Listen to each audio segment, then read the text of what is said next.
It's 4:30, so we'll call the meeting to order. Moorhead Public Service for September 23rd. The Moorhead Public Service Commission welcomes and encourages customer input on issues listed on the agenda and of general water and electric utility interest, time and commission permitting. Speakers are limited to 3-minute presentations. Customers wishing to address the commission regarding a specific agenda item will be afforded the opportunity during the discussion of that item. Customers wishing to speak on matters not listed on the agenda will be given the opportunity to do so under the heading Customers to be Heard and Recognitions. Each person requesting an opportunity to speak is asked to fill out a request to speak form located on the table in the back of the room, present it to the administrative assistant in attendance at the meeting, and any follow-up or feedback will be done by email on anything that cannot be resolved this evening. So I will call the meeting to order. We have a quorum. Chairperson Paulson is planning to attend via interactive technology. He's not here yet, but I look for a motion to approve the agenda. Second. Motion by Lyseth, seconded by Borgen. And we need to do roll call vote? Correct. Borgen? Yes. Lyseth? Aye. Ness? Durand? Baker, yes. Okay, I don't see any customers to be heard. Mr. Schmidt, do you have any recognitions tonight? You approve the consent agenda or the agenda or both? Let's approve the consent agenda as well before we move on to that. Okay. I need a motion to approve consent agenda. Motion by Ness, seconded by Durant. Roll call vote. Borgen? Yes. Lyseth? Aye. Ness? Yes. Durant? Baker, yes. Okay. Mr. Schmidt, on to the recognitions. Customers to be heard and recognitions, yes. Since our last meeting, I've got 2 recognitions. Aaron Southard, he's one of our IT administrators. Started out as an intern with us, has just hit his 10-year mark with Moorhead Public Service. Adam McAllister has also hit his 10-year mark. He is our water plant laboratory supervisor. He started off as a water plant operator with us as well too. So kudos to both those guys for their 10 years with MPS. And that's all I got for that. Congratulations, 10 years. Thank you. Any old business any commissioner would like to discuss? Nothing this evening? Then we're on to reports. So Commissioner Borgen, City Council report. Yes, so we had a city council meeting yesterday, and there was a few things that were controversial. One, I think, very positive thing that happened was kind of out of the blue. We had someone that is showing some interest in purchasing the Moorhead Library, the old Moorhead Library. So we did pass a resolution to sell it if the price is right and all of the conditions are right. So that's very encouraging. I think people were kind of wondering what was going to happen to that building. It was built in 1962. It needs a lot of HVAC work, et cetera. But it's got good bones, so hopefully we can get that sold and it can be a viable part of our downtown. So that was very positive. We were tasked to set the limit of our tax levy. It has to be set by October 1st, and that was our last meeting last night before October 1st. So we had quite a discussion that lasted a couple hours in relation to what our budget was going to be. There was some disagreement on the council on the tax levy percentage, and it all kind of boiled down to the number of new positions that we would add to the budget. And all of the positions that are going to be added in 2026 are for the Moorhead Fire Department. And there was no disagreement that we do need additional firefighters. The disagreement was the number that we need in 2026 and how that will affect the tax increase. So it was a lively discussion. I was on the opposing side of the end result. What we did was approve not to exceed 5.58%. myself and Council Member McDougall were really hoping that we could approve less than 5%. We aren't there yet, but that was pretty much the crux of the argument. But it was all fine. I mean, you know what? That's what government's all about. You got to have a respectful disagreement, and we might have crossed the line a little bit, but it was all good. So those were probably the most important things that happened at the meeting last night. That's it. Any questions? Okay. Thank you. We'll move to no Public Service Commission report. Any commissioners have anything? If not, we'll just move straight to the general manager's report. I do Mr. have another report. Actually, Commissioner Lyseth and I attended the leadership. It was MRES's Leadership Academy, and I would say that it was really a very worthwhile day and a half of training, and I would encourage anyone who's interested, both staff and commissioners, to attend it. It just really was a nice basic understanding of MRES and all of the sources of energy around our region, and I thought it was very worthwhile. What did you think, Matt? Yeah, I would agree.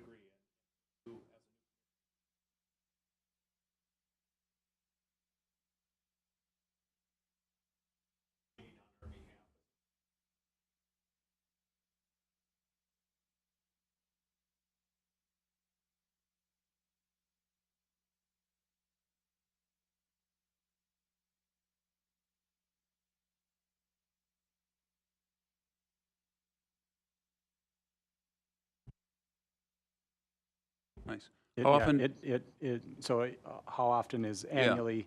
About this time every year, or last week every year is about when they have it. And I have attended that as well too. It is a very, very good introduction and kind of covers the gamut of what they do for the membership. And it was a lot of staff too. I would say there was a lot of staff folks. It wasn't just commissioners or board members. It was staff. There was MRES members. It's a very good learning experience, I think. And they actually are tossing around maybe doing it twice a year. So I don't know if they're going to do that, but I thought it was very well worth. I don't know how much it cost us to do it, Travis, but it was well worth whatever it was. I don't remember what the registration costs. Overall, they're really cost effective. So Yeah. probably costs more for the hotels than it Yeah. does for the registration. But no, yeah, like I said, it's a great thing. And then they'll be doing the area meetings here in October, and then they have their annual meeting usually early in May as well too every year. So those are always good things to go to as well for if you want to connect in with MRES and get a little better understanding. Perfect. Anything else from the commission? Okay. Then we'll move to Mr. Schmidt, the general manager's report. Sure. I got several items on here. I'll hit a couple. We'll have somebody come up, talk about another one, and then I'll finish up. We had, just so all the commissioners are aware, a couple years ago, we did our first retail customer survey. We do this in conjunction with other MRES members through MRES. And so they're about every 2 years or so, they're doing this survey again. So we are included in that. We are sending out bill inserts. We've got stuff on the website. Also sending out stuff through social media, and then working on getting out a newspaper article or a newspaper ad for it as well, along with promoting it on MCAM as well too. So those are what we're working on, but again, it provides really good feedback. Last time we did it, we had the most responses, but we are one of the larger customers, but it was still a small percentage of our overall customer base. So it is very specific, or majority of the questions are similar across the board for all the other members, but they do have a couple key questions that they do ask as well too from MPS's standpoint as well. So, and then we did receive a notification from Landis and Gear. Landis and Gear does the meter reading or meter data collection for XL Energy in Moorhead, and they are replacing some of their equipment, and with their new equipment, they will no longer need that located on our power poles anymore. We had a pole attachment agreement with them for that. So they've provided notice that May of next year, or end of May next year, they'll be removing all the equipment from the poles by then. So, and then we've got an update on our annual emergency response coordination meeting. I'm going to have Jason Yonke, he's our assistant water plant supervisor, kind of speak to that. We had a meeting on September 4th, and I'll kind of let Jason speak to the details of that coordination meeting that we had. Go ahead, Jason.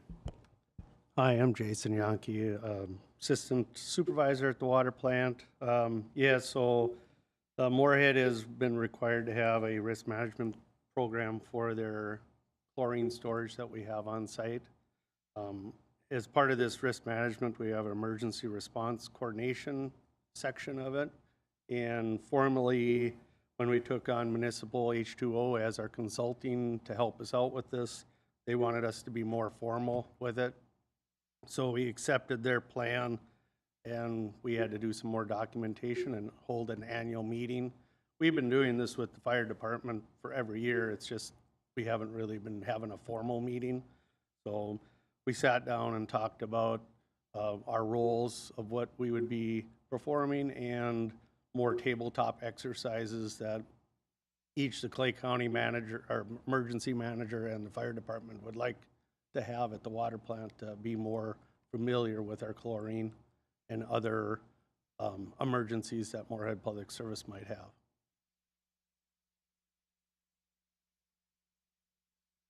Questions for Jason? Okay. Thanks, Jason. Thank you. Again, this is a good opportunity to, again, grab those connections with the emergency response team. Again, we do have an emergency operations plan and crisis communication plan as well too, and we work closely with that as well too. Earlier this year, we did a tabletop tornado drill exercise as well too. Interesting fact, we had actually sat down last year as a team and worked through that ourselves before this, not knowing that they were going to do that this year. So, and actually, the route that we had planned was very similar to the city's and the county's plan. So, other than that, again, MPS participated in the Greater Moorhead Day Parade. With staff attending, we had a float in that, as well as we had handed out a bunch of footballs and a bunch of candy as well too. And then we did have 2 thank yous included in the general manager report, one from the Moorhead Area Public Schools and Moorhead Legacy Foundation, or Education Foundation, for our sponsorship of the district calendar, and then a thank you for Durant? Yes. Baker, yes. General manager's report accepted. We'll move to agenda item number 13, approve updated part 1 of the MPS Wellhead Protection Plan. Sure. I'm going to have Mark Pritchard come up and speak to the update he's got on this one. And Mark's been working on this for a couple of years now, if I'm right. So I'll let Mark kind of speak to the process and then what's the next steps as well too. Go ahead. Plan. So back in the 90s, the state of Minnesota passed a wellhead protection rule. Has a lot of mandates for public water suppliers such as MPS to make sure that we are accurately recognizing vulnerabilities for raw water locations that groundwater is sourced in. And it makes sure that we have adequate boundaries around it to make sure that it's protected from human-caused contamination more than most things. So there's 2 parts to each wellhead protection plan. Part 1 is what we are requesting approval from tonight. That is really for, kind of sourced around delineation of the wellhead management zones. It marks the boundaries of what we always call the DWISMA, the Drinking Water Management Area. So that's a term that we've used in many meetings at the county level and around to describe the boundaries of where we have some contamination concerns around our wells. Part 1 is really to delineate where those boundaries are and what the vulnerabilities are. We have done that work in collaboration with the Minnesota Department of Health modeling folks and the hydrogeologist department, and we have updated attachments for all 3 of our DWISMA boundaries. Part 2 of the plan is what we're going to be diving into after we get this stuff approved at the state level. That involves having actionable items. How do we implement these protections on a long-term basis? And usually they have them in 10-year increments, at which time a utility renews their 10-year time frames. So the original wellhead protection plan that Moorhead Public Service put in place was in 2003. Our first 10-year update was in 2013, and then we actually ended up having a little bit of a timing constraint during COVID when we were working on our surface water intake protection plan. So the same staff from both departments, from MDH and MPS, would have been working on both plans simultaneously. So we both approved and thought it best to finish the surface water intake protection plan and then dive into the wellhead protection plan. So they did grant us a multi-year extension, which was great. So we are due for full completion of the wellhead protection plan by April 2027. We're anticipating that by this time next year, we should be pretty close to done, so we'll have plenty of time to accomplish those tasks. One of the interesting things about this modeling run for the phase 1 or part 1 of the wellhead protection plan was the reduction in size of the South Buffalo Aquifer's duisma. For us, right off the cuff, it doesn't sound like a great thing to have happen, but after looking at the soil transmissivity around the west bank of the Buffalo River, we saw that there's a lot of dense packed clay in that immediate area. So if there were something to spill, it's not going to transfer through the soil and that dense packed clay before it actually floats on down through the Buffalo River. So after much discussion with the Department of Health hydrogeologist staff, we were comfortable with what they are recommending. So it doesn't affect the centerline channel of the aquifer that is quite vulnerable to contamination due to the gravel content that doesn't have much clay surrounding it. So that's the big difference that we have. So other than that, there were some questions about the vulnerability status of each well. One other item that we ended up having about a year-long discussion with was the tritium levels. So back when wellhead protection plans were first put in place, tritium was a very big deal to tell whether or not water in a given aquifer was considered new water or old water. Tritium is something that was introduced into the atmosphere after the World War II nuclear bomb era began. Thank goodness we haven't been setting a whole lot of those off lately, so tritium levels have been going down over time. We had originally talked with MDH staff and saw that they wanted to further reduce the duismas. We said no, because at the end of the day, although tritium levels are going down, it doesn't change the underlying geology of the region. So we did talk about that at great length, and that took about an extra year to get us to where we're at now, but we're happy with the results. So like I said, with the approval of the draft plan tonight, MPS staff would then forward the final documentations for approval at MDH, and then we dive into phase 2 of the plan, which involves public meetings based off of this information, and then we'd put together those action plans for the next 10 years.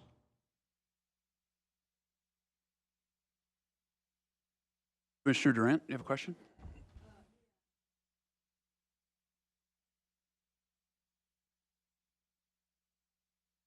Thank you.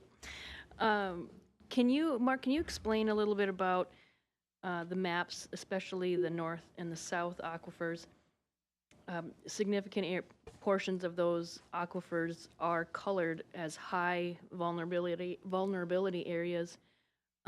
What steps are taken to try to mitigate those areas and keep those aquifers safe in lieu of there being so much vulnerability right there?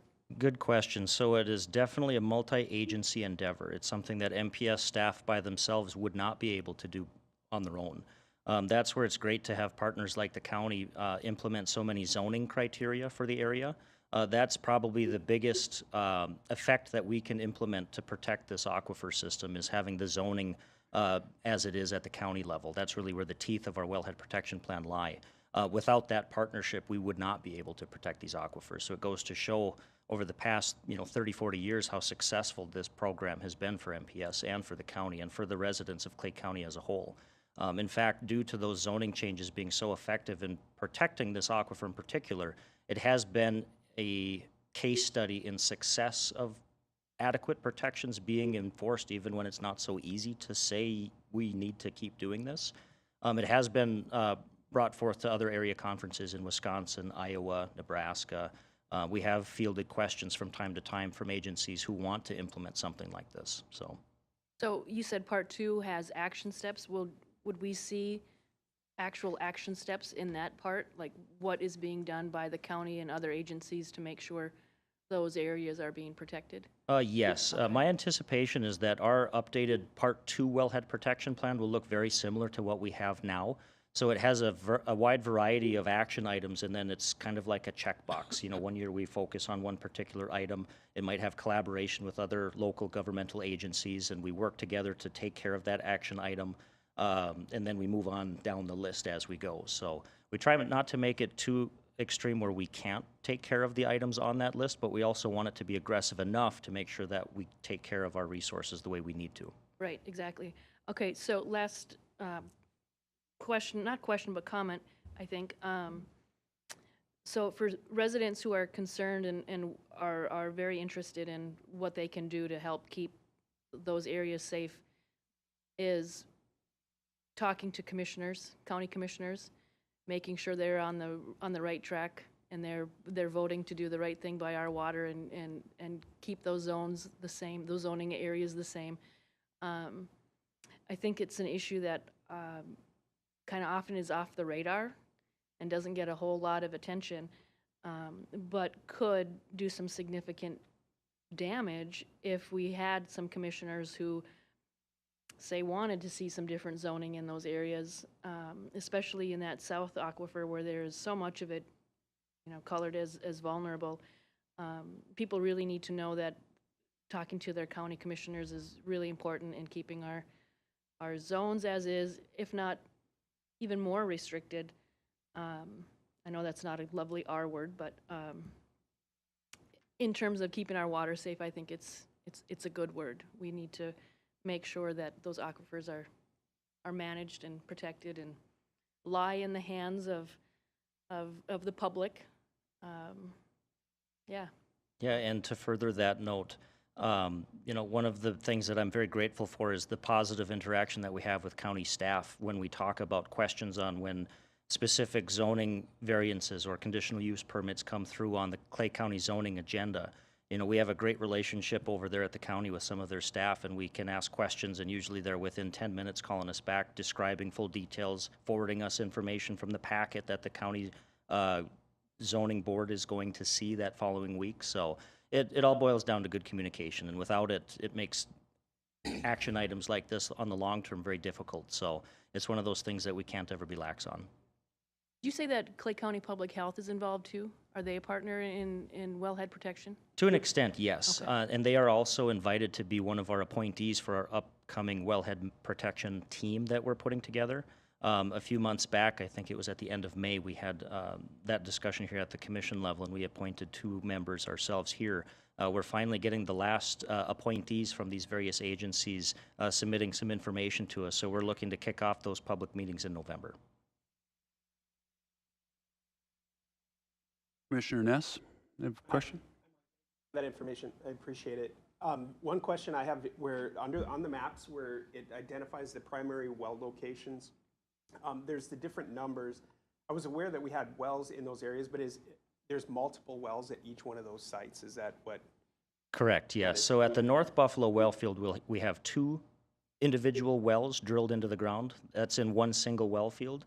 The South Buffalo aquifer, located along Highway 10, where that well field is located, we have 3 pumps in fairly close proximity to each other. Yep. Are they and I understand them as being, are there individual wellheads and pumps, but kind of have the same well hole access? Is that, or are they all separate? Kind of. So if you think of a well as a 16 to 24 inch casing that goes vertically down into the ground, depending on where they're located in the aquifer, they have different depths. And that's because that center channel of the Buffalo aquifer is shaped like a diamond, and we want to be at the bottom of that diamond for max availability of water supply. So, for example, the South Buffalo wells are individually dug down about 110 feet. The ones over in the Moorhead aquifer are 260 feet. So it just kind of depends on where the locations are.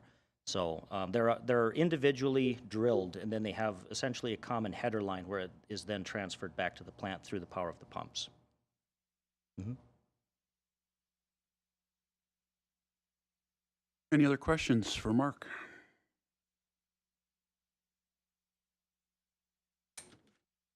Thank you, Mark. Thank you. We've been working on that for a long time. So I look for a motion to approve the updated Part 1 of the Wellhead Protection Plan. So moved. Second.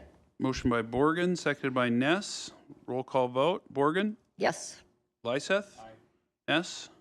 Durand? Yes. Baker, yes.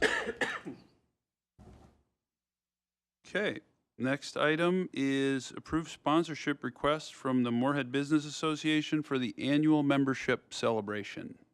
Yeah, Mr. Schmidt? Yep, I'll go ahead and take this one again on a normal basis for any sponsorships. The commission has to approve these per the policy. We've been doing this for the last couple of years with Moorhead Business Association, doing their annual celebration. This year it's a little different. It's actually a lot earlier than last year. It's coming up here next week, so we're a little tight on this. We're going to have a discussion with them, trying to get them to get us the information sooner, so it's not such a last-minute thing. But again, this is a good event. I've attended it in the past as well. Good to meet with the business community for anything and everything, and it's just a good event to attend overall. As commissioners, if you are interested in attending, we do have tickets for this as well as through the sponsorship. So if you would like to attend, please let me know, and we will get you tickets set aside. Any other comments on the sponsorship? Questions? I'd look for a motion to approve the request from the Moorhead Business Association, even though they got it to us on short notice. Motion to approve. Second. Motion by Lyseth, seconded by Ness. Roll call vote. Borgen? Yes. Lyseth? Aye. Ness? Durant? Yes. Baker, yes. Okay. Item number 15, approved policy on advanced metering infrastructure outside option. Mr. Schmidt. I will take this, and if I need a little support, I'll ask Jake Long to come up because he's been working hard on this one. This is something that we noticed as we were going through the overall AMI process of converting everything from our current AMR, or automated meter reading system, to an automated meter infrastructure system. And knowing that we were going to have some situations where customers aren't going to be overly excited about having their communication devices in their house. And we really dove into this and tried to figure out whether or not this should be part of another policy or have it as its own separate policy. At the end, the value, I think, is coming that it's from the commission specifically, is that we will be replacing all electric and water meters that MPS owns and operates. But at the same point in time, knowing that there's going to be opportunities to get some value out of putting some of that communication equipment outside. So there's a couple items that are included in this. It says that all meters will be replaced with a new AMI meter, and then allowing for that water communication modules to be put outside. We do have a separate policy, and this is kind of where we were looking at if it should be incorporated into that policy or have its own standalone policy. And after really looking through the policies, we decided it was best just to have a standalone policy. But that policy also refers to the ability to have their electric meter, if it is a meter inside the house, moved outside as well too. And we do a cost share with the customer to move that meter outside as well. So just wanted to incorporate everything into one policy and then refer to a different policy where necessary. But I think this is a good policy. Jake did work closely with some other utilities that are going through that same process right now, and the bones of this policy really came through Shakopee Public Utilities down in the cities, and they've had really good luck getting some of these communication modules put outside and getting the customers to connect into that AMI system, so we don't have to be going out and doing meter reading manually. So with that, I will entertain any motions, and I think we should note that Mr. Paulson did join the meeting about 5 p.m. Commissioner Paulson's here.